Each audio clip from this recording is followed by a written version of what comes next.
હર હર મહાદેવ. તમારા નવા બ્લોગમાં આપનું સ્વાગત છે. અમે જઈ રહ્યા છીએ મહુવાના સથરા ગામે નારાયણદાસ બાપુની સમાધિએ. તો ચાલો તમને સમાધિ દર્શન કરાવીએ. તો તમે આ જોઈ રહ્યા છો, આ છે બાપુની સમાધિ મંદિર. તમને આગેથી બતાવીશ. તો તમે જોઈ રહ્યા છો સમાધિ મંદિર.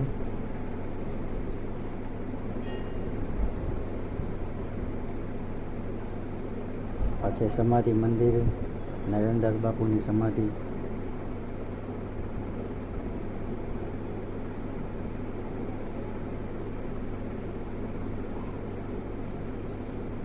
તમને બહારથી બતાવીશ.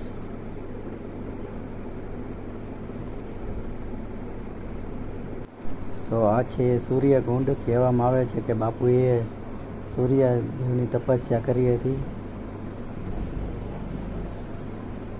આ છે સૂર્યકુંડ અને પાછળ છે બાપુની સમાધિ. હવે આપણે ગાદી મંદિરના દર્શન કરીશું. આ છે બાપુની ગાદી મંદિર અને આ બાપુની અંદર વસ્તુઓ પડી છે જૂની. તો આ છે બધી બાપુની જૂની વસ્તુઓ અને આ બાપુની ગાદી મંદિર છે. આ બાપુની ગાદી છે. તમે જોઈ રહ્યા છો બધી જૂની વસ્તુઓ.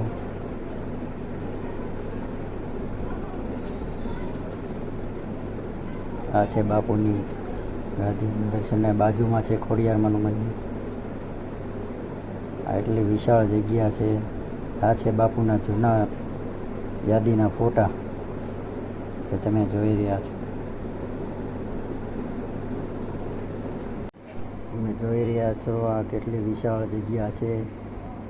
આ છે બાપુનો પ્રસાદીનો ભંડારો, જ્યાં બધાને ભક્તો દર્શને આવે છે અને પ્રસાદી બેસાડીને દેવામાં આવે છે.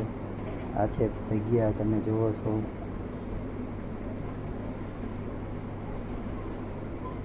એ છે અવંડ કુંડ.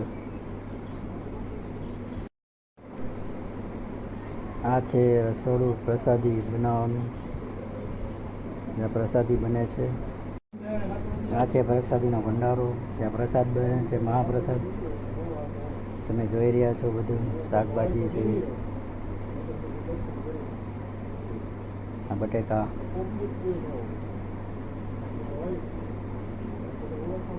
આ બાપુનો ફોટો છે. ગરગંટી. આવી રીતના ચૂલા ઉપર બધી રસોઈ બને છે.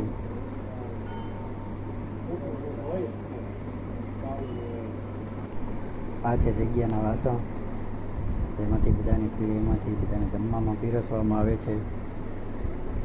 તમે જોઈ રહ્યા છો આ અંદરની સાઈડનું રસોડું છે, ત્યાં પણ રસોઈ પ્રસાદી બનાવવામાં આવે છે. તો આ છે તમે જોઈ રહ્યા છો પાછળ જગ્યાએ મહાપ્રસાદ બધાને ત્યાં બેસાડીને દેવામાં આવે છે.